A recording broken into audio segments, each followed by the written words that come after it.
तो दोस्तों आज तारीख हो गई है 26 अक्टूबर की, साथ ही में दिन है बुधवार का। वहीं हिंदी तारीख है शुक्ला प्रतिपदा और महीना चल रहा है कार्तिक का। तो आइए बिना देर किए फटाफट से जानते हैं आज की ताज़ा खबरें और मुख्य समाचार।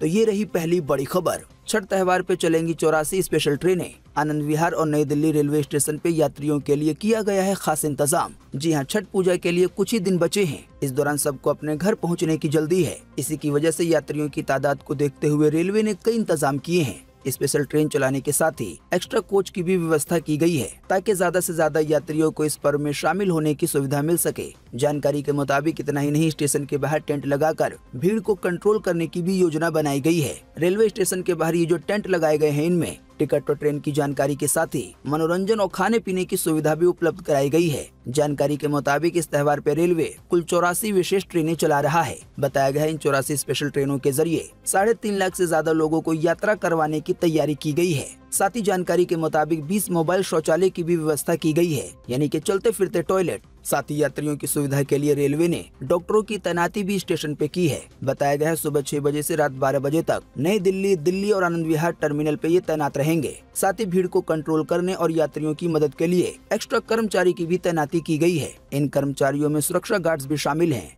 देखिए अगली खबर। राम रहीम ने पहली बार जेल से बाहर मनाई दिवाली। अपनी कैद की सजा को बताया रूहानी यात्रा। साथ ही एक 3 मिनट 52 सेकंड का गाना भी लॉन्च किया है। जी हां, सुनारिया जेल से 40 दिन की पैरोल पे आए राम रहीम ने यूपी के बरनावा आश्रम में पहली बार 5 साल के बाद जेल से बाहर दिवाली मनाई। राम रहीम की पिछली 5 दिवाली जेल में बीती है। बताया गया है दिवाली की रात राम रहीम ने सत्संग करते हुए मंच पे भजन भी गाए। इसी दौरान डेरे के श्रद्धालुओं के सवाल के जवाब में राम रहीम ने कैद की सजा को रूहानी यात्रा बताया, जिस पर वो एक किताब भी लिख रहा है। साथ ही जानकारी के मुताबिक राम रहीम ने अपना एक नया गाना लॉन्च किया है, जिसे नाम दिया गया है साडी निद्दी दिवाली। पंजाबी भाषा में लॉन्च किए गए 3 मिनट 52 सेकंड के इस गाने में राम रहीम ने खुद ही एक्टिंग की है। वीडियो में राम रहीम के अपने गुरु शाह सतनाम के साथ पुराने शॉट फिल्माए गए हैं। राम रहीम ने इस गाने को अपना नया भजन कहा है। साथ ही इस गाने को कंपोज करने, एडिटिंग, म्यूजिक समेत सभी काम खुद ही करने का दावा किया है। देखिए अगली खबर। इस बार 2 दिन मना सकेंगे भाई दूज का त्योहार। आज 26 और कल 27 अक्टूबर को यह है भाई को तिलक करने का शुभ मुहूर्त। जी हां, हिंदू धर्म में भाई दूज के पर्व का विशेष महत्व है। हर साल कार्तिक माह के शुक्ल पक्ष की द्वितीय तिथि को भाई दूज का त्योहार मनाया जाता है। भाई दूज के मौके पे बहन भाई के माथे पे टीका करती है। साथ ही आरती उतार कर भाई की लंबी आयु की कामना करती है। मान्यता है कि भाई दूज के दिन बहनों के घर भोजन करने से भाई की उम्र बढ़ती है। वैसे आप नहीं जानते हैं तो आपको बता दें, इस साल भाई दूज के पर्व की तिथियों को लेकर उलझन की स्थिति बनी हुई है। हालांकि अब इस बारे में ज्योतिषाचार्यों की तरफ से जानकारी आ गई है। ज्योतिषाचार्यों का कहना है कि इस साल भाई दूज का पर्व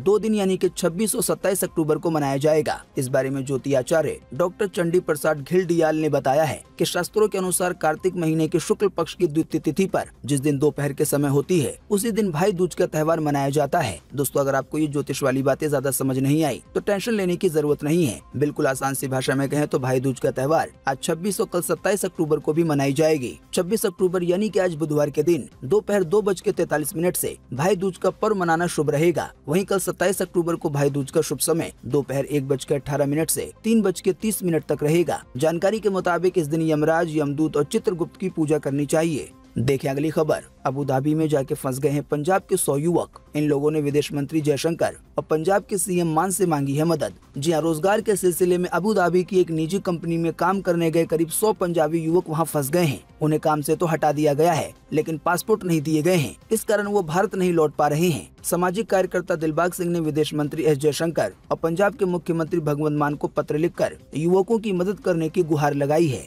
पासपोर्ट न मिलने से युवक परेशान हैं और पंजाब लौटने में असमर्थ हैं। देखें अगली खबर। मुंबई से बदतर हुई दिल्ली की हवा। देश के कई जगहों की हवा है इतनी प्रदूषित कि वहां सांस लेने में भी होती है परेशानी। जी हां, दीपावली के बाद बीते रोज मंगलवार को देश की राजधानी दिल्ली की हवा मुंबई से बदतर और सबसे ज्यादा खराब स्तर की बताई गई, यानी कि दिल्ली का AQI सबसे खराब स्तर पे रहा। आइए दोस्तों, सबसे पहले जानते हैं कि AQI का मतलब क्या होता है। बिल्कुल आसान सी भाषा में समझाने के लिए कहें तो AQI एक ऐसा नंबरों का पैरामीटर है जिसके जरिए ये समझाया जाता है कि किसी भी शहर में या किसी भी जिले में प्रदूषण का जो स्तर है वो कितना है। आमतौर पे AQI के नंबर को 0 से 500 के बीच में रखा जाता है। अभी आपके स्क्रीन पे एक इमेज दिखाई जा रही है। इसके जरिए आप आसानी से समझ सकते हैं कि AQI का नंबर किस तरह से काम करता है। मिसाल के तौर पे अगर AQI का नंबर 0 से 50 के बीच होता है तो इसे सबसे अच्छा माना जाता है, यानी कि ये आंकड़ा जिस जिले या जिस शहर या जिस राज्य के लिए बताया जाएगा वहाँ पे प्रदूषण की मात्रा बहुत ज्यादा कम है। हालांकि जहाँ का AQI 51 से 100 के बीच होता है तो इसे मॉडरेट कहा जाता है, यानी कि लगभग ठीक ठाक है, यानी कि हवा बहुत ज्यादा साफ भी नहीं है तो बहुत ज्यादा खराब भी नहीं है। लेकिन अगर AQI का नंबर 101 से 150 के बीच होता है तो इसे अनहेल्दी माना जाता है, खास करके उस ग्रुप के लिए जो कि सेंसिटिव है, जैसे कोई बुजुर्ग या कोई दिल या अस्थमा की बीमारी से जूझ रहा हो। यानी कि अगर AQI का नंबर 101 से 150 के बीच में है तो ये ज्यादा खतरनाक होता है इन ग्रुप्स के लिए। लेकिन अगर AQI का नंबर 150 को पार कर जाता है और ये रहता है 151 से 200 के बीच तो फिर ये सभी लोगों के लिए अनहेल्दी होता है। ऐसी सिचुएशन में एक्सपर्ट ये सलाह देते हैं कि जब भी घर से बाहर निकलें तो मास्क जरूर पहने। लेकिन दोस्तों अगर AQI का नंबर 201 से 300 के बीच होता है तो ये सभी लोगों के लिए बहुत ज्यादा अनहेल्दी होता है। साथ ही अगर AQI का नंबर 301 से 500 के बीच होता है तो जिस जिले में, जिस शहर में, जिस राज्य में ऐसी स्थिति है वो बहुत ही खतरनाक स्थिति है, या यूं भी कह सकते हैं कि वहाँ का वातावरण सांस लेने के लायक भी नहीं है। तो आइए अब देखते हैं दीपावली के बाद बीते 25 अक्टूबर को दिल्ली का AQI लेवल क्या था। तो भारत सरकार के स्वास्थ्य व परिवार कल्याण मंत्रालय के रोग नियंत्रण राष्ट्रीय केंद्र यानी कि NCDC की वेबसाइट के मुताबिक बीते रोज मंगलवार की सुबह दिल्ली का वायु गुणवत्ता सूचांक यानी कि AQI 325 दर्ज किया गया। जैसा कि आपने थोड़ी देर पहले जाना, ये बेहद ही खराब कैटेगरी में आता है, यानी कि खतरनाक कैटेगरी में। इसका मतलब ये रहा कि दिल्ली की हवा सांस लेने लायक नहीं थी। वहीं मुंबई का AQI नंबर 198 बताया गया। दोस्तों आपको बता दें, आप भी अपने जिले या शहर का AQI नंबर आसानी से देख सकते हैं। AQI की इस ऑफिशियल वेबसाइट पे जाकर जो है AQI.in वेबसाइट पे आपको सर्च करने का ऑप्शन मिल जाएगा। बाकी जो अभी हमने आपको थोड़ी देर पहले AQI का पूरा पैरामीटर बताया, आप उसके जरिए आसानी से जज कर पाएंगे कि आपके शहर या जो आपके जिले की हवा है वो अच्छी है या खराब है, और क्या आपको घर से बाहर निकलने से पहले मास्क लगाना चाहिए या नहीं। देखिए अगली खबर। अयोध्या में राम मंदिर का 50% काम हो गया है पूरा। आइए बताएं कब से श्रद्धालु कर सकेंगे दर्शन। जी अयोध्या में बनने जा रहे भव्य राम मंदिर का काम लगभग 50% पूरा हो गया है। बताया गया है कि जनवरी 2024 में भक्तों के लिए इस राम मंदिर को खोल दिया जाएगा। साथ ही बताया गया है राम मंदिर में भगवान राम के अलावा दूसरे भगवानों की मूर्ति भी स्थापित की जाएगी। जानकारी के मुताबिक जिस रफ्तार से मंदिर का निर्माण चल रहा है, दावा ये भी है कि अगले साल दिसंबर तक मंदिर का ग्राउंड फ्लोर तैयार कर लिया जाएगा और फिर सन 2024 में इसे श्रद्धालुओं के लिए खोल दिया जाएगा। देखें अगली खबर। 15 दिन में 2 ग्रहण का संयोग। कल के सूर्य ग्रहण के बाद आने वाले 8 नवंबर को लगेगा साल का आखिरी चंद्र ग्रहण। पिछले साल भी हुई थी ऐसी ही खगोलीय घटना। जी हां, बीते रोज कार्तिक अमावस्या पर साल का आखिरी सूर्य ग्रहण रहा। साथ ही इसका अशुभ असर देश पे रहा और सूतक भी रहा। इसीलिए पूरे दिन पूजा पाठ और धार्मिक काम नहीं किए जा सके। हम अपने बीते मुख्य समाचार में कई बार आपको ये बता चुके हैं। गोवर्धन पूजा एक दिन आगे बढ़ गई है, जो कि आज 26 अक्टूबर को मनाई जा रही है। अमावस्या पे होने वाले बीते रोज के सूर्य ग्रहण के 15 दिन के बाद यानी कि आने वाले 8 नवंबर को कार्तिक महीने की पूर्णिमा पर साल का आखिरी चंद्र ग्रहण भी लगेगा, जो कि पूर्ण चंद्र ग्रहण होगा। बताया गया है ये भी ग्रहण भारत में दिखाई देगा, इसलिए खगोलीय नजरिए से ये तो खास रहेगा ही, साथ ही धार्मिक रूप से भी इसका महत्व रहेगा। बताया गया 8 नवंबर को लगने वाला चंद्र ग्रहण करीब 40 से 45 मिनट तक रहेगा। बाकी दोस्तों जो बीते रोज सूर्य ग्रहण लगा उसका आप लाइव रिकॉर्ड किया हुआ वीडियो देख सकते हैं। लिंक आपको इसी वीडियो के नीचे डिस्क्रिप्शन में मिल जाएगा। देखें अगली खबर। गूगल पर एक हफ्ते में हुई दूसरी बार कार्रवाई, अब लगा 936 करोड़ रुपए का जुर्माना। जी अमेरिकी कंपनी गूगल पे करीब 936 करोड़ रुपए का जुर्माना लगाया गया है। आपको बता दें गूगल कंपनी पे इस हफ्ते की ये दूसरी सबसे बड़ी कार्रवाई है। आप हमारे मुख्य समाचार अगर रोजाना देखते होंगे तो आपको पता होगा कि अभी हाल ही में कुछ दिन पहले गूगल पे भारतीय प्रतिस्पर्धा आयोग यानी कि CCI ने करीब 1338 करोड़ रुपए का जुर्माना लगाया था। बताया गया है गूगल पर एंड्रॉइड मोबाइल उपकरण क्षेत्र में अपनी मजबूत स्थिति का दुरुपयोग कर प्रतिस्पर्धा को बाधित करने का आरोप है। आसान सी भाषा में कहें तो असल में गूगल पे मेन आरोप यही है कि ये जबरदस्ती अपने ऐप्स को जैसे कि जीमेल, गूगल क्रोम ब्राउजर वगैरह को जो अनइंस्टॉल भी नहीं हो पाते हैं, इसी की वजह से दूसरे ऐप्स को नुकसान पहुंचता है। देखें अगली खबर। जितनी भारतीय मुस्लिमों को है आजादी, उतनी आजादी इस्लामिक देश में सोच भी नहीं सकते। IAS शाह फैसल ने कही है ये बात। जी हाँ, ट्विटर पे चल रहे मुस्लिम PM की मांग की ट्रेंड के बीच कश्मीरी IAS शाह फैसल का ट्वीट तेजी से वायरल हो रहा है। शाह फैसल ने अपने ट्वीट के जरिए इस्लामिक देशों पर निशाना साधा है। साथ ही भारत की लोकतांत्रिक खूबसूरती की भी जमकर तारीफ की है। कश्मीरी IAS शाह फैसल ने ट्वीट कर लिखा है कि भारतीय संविधान ने जाति और धार्मिक अल्पसंख्यकों के साथ कभी भेदभाव नहीं किया। साथ ही लिखा, भारतीय मुसलमान बराबर नागरिक के तौर पे इतनी आजादी से जीते हैं जिसके बारे में इस्लामिक देश सोच भी नहीं सकते।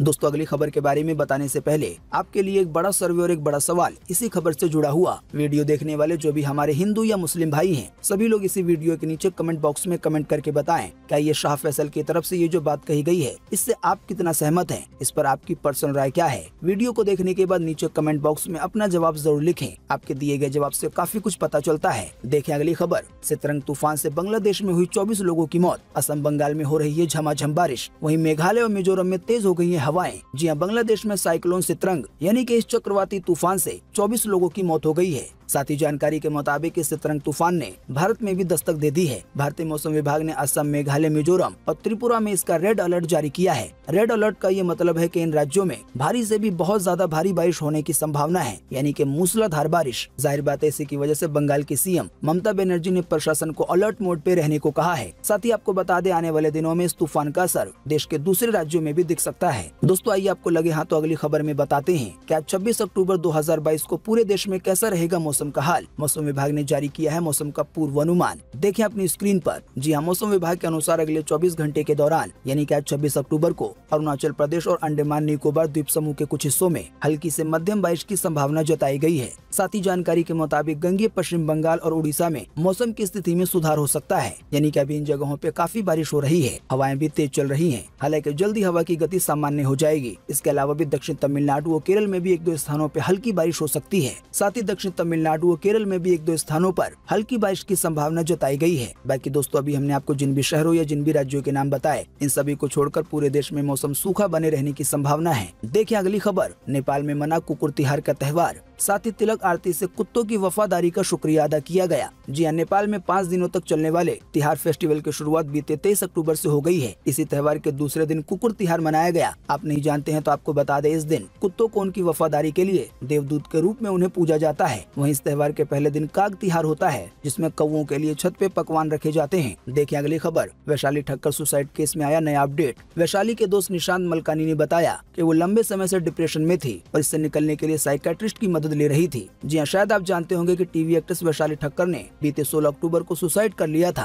अब हाल ही में ई टाइम्स को दिए एक इंटरव्यू में वैशाली के दोस्त उनके को स्टार निशांत मलकानी ने एक्ट्रेस से जुड़े कुछ चौंकाने वाले खुलासे किए हैं। वैशाली ठक्कर से जुड़े कुछ चौंकाने वाले खुलासे किए हैं। निशांत ने कहा है राहुल उन्हें हैरेस कर रहा था। साथ ही उन्होंने ये भी बताया कि वैशाली डिप्रेशन से जूझ रही थी और इससे निकलने के लिए साइकियाट्रिस्ट की मदद भी ले रही थी। साथ ही निशांत ने कहा राहुल वैशाली को मूव ऑन नहीं करने दे रहा था, इस वजह से ही वो डिप्रेशन में थी। निशांत कहते हैं मुझे अब जाकर उसकी परेशानी की गहराई समझ आ रही है। साथ ही निशांत ने कहा कि जब मुझे ऐसी बातें सुनने को मिली कि राहुल उसके होने वाले पति को उसकी और अपने इंटीमेट फोटोज दिखाना चाहता था। जाहिर बात है इंटीमेसी यानी कि नजदीकी के पल तब आते हैं जब आप एक रिलेशनशिप में होते हैं, लेकिन इसका मतलब ये नहीं है कि ब्रेकअप हो जाए तो आप उन फोटोज के जरिए पार्टनर को ब्लैकमेल करो। वैशाली के फ्रेंड निशांत ने यह भी खुलासा किया है कि सुसाइड से 4 दिन पहले उनकी वैशाली के साथ बात हुई थी। इस बारे में बात करते हुए उन्होंने कहा कि तब मैं वैशाली को ये कह के चिढ़ा रहा था कि उन्होंने अपना वजन घटा लिया है। इस पे वैशाली ने निशांत को कहा था कि वो शादी से पहले जल्दी मुंबई आएगी और जो वजन घट गया है उसे रिकवर करेंगी। हालांकि अब वो कभी नहीं आ पाएंगी। साथ ही जानकारी के मुताबिक निशांत से जब पूछा गया कि वैशाली एक शादीशुदा इंसान के साथ रिलेशनशिप में क्यों थी, इसके जवाब में निशांत ने कहा कि जब वैशाली और राहुल ने एक दूसरे को डेट करना शुरू किया तब उसकी शादी नहीं हुई थी। फैमिली की तरफ से कुछ दिक्कत थी जिस वजह से वैशाली और राहुल शादी नहीं कर पाए। लेकिन जब राहुल की किसी दिशा नाम की लड़की के साथ शादी हो गई, इसके बाद राहुल वैशाली को इमोशनली ब्लैकमेल करने लगा। उसने उसे मूव ऑन नहीं करने दिया, यानी कि अलग होने नहीं दिया। साथ ही निशांत ने कहा वैशाली किसी ऐसे इंसान के साथ अपना घर बसाना और रिश्ता बनाना चाहती थी जो उसकी परवाह करे। राहुल 2 बच्चों का बाप है, लेकिन वो वैशाली को आगे बढ़ने नहीं दे रहा था। यहाँ तक कि राहुल की पत्नी दिशा भी इसके लिए वैशाली को ही जिम्मेदार ठहराती रही। वो अपने पति को कुछ भी नहीं कहती थी। आप नहीं जानते हैं तो आपको बता दे, वैशाली ने अप्रैल 2021 में डॉक्टर अभिनंदन सिंह से सगाई की थी। अभिनंदन केनिया में रहते थे।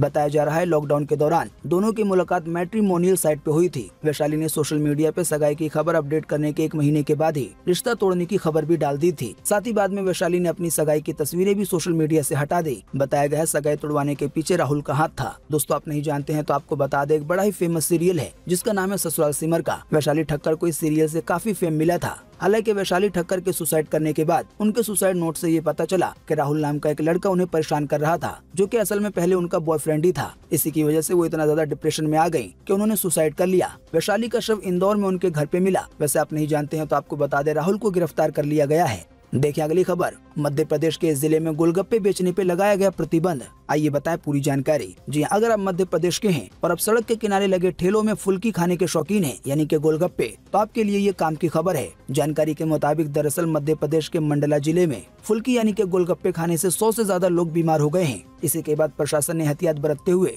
जिलों में ठेलों पर फुल्की यानी कि पानी पूरी की बिक्री को प्रतिबंध कर दिया है, यानी कि बैन लगा दिया है। देखें अगली खबर, दुनिया की 52% आबादी सिर दर्द से है परेशान। रोजाना 15.8% लोग इससे जूझते हैं। पुरुषों के मुकाबले महिलाओं में है ज्यादा समस्या। जी हाँ, सिर में दर्द होना एक सामान्य परेशानी है। हर कोई अपने जीवन में इससे कई बार जूझता है। हालांकि दोस्तों, दुनिया में ऐसे भी कई लोग हैं जिन्हें नियमित रूप से गंभीर सिर दर्द होता है। हाल ही में Norwegian university of science and technology के वैज्ञानिकों ने ऐसे मरीजों के डेटा को लेकर बड़ा खुलासा किया है। रिसर्चर्स का कहना है कि दुनिया की 52% आबादी हर साल किसी न किसी प्रकार के सिर दर्द का शिकार होती है। इनमें माइग्रेन, नॉर्मल सिर दर्द, चिंता से होने वाला सिर दर्द आदि शामिल है। जानकारी के मुताबिक इस रिसर्च के लिए वैज्ञानिकों ने 1961 से 2020 तक के उन शोधों को स्टडी किया है जिनमें सिर दर्द से जुड़ा डेटा मौजूद था। तो दोस्तों, आप देख सकते हैं कि ये आंकड़ा कितना बड़ा है कि दुनिया की 52% आबादी सिर दर्द से परेशान है। तो दोस्तों, आज 26 अक्टूबर 2022 की यही मुख्य समाचार और बड़ी खबरें थी। उम्मीद करते हैं इससे आपको काफी कुछ जानकारी मिली होगी। हम बस इसके बदले में आपसे इतना ही चाहते हैं कि आप इस वीडियो को लाइक कर दें और शेयर कर दें,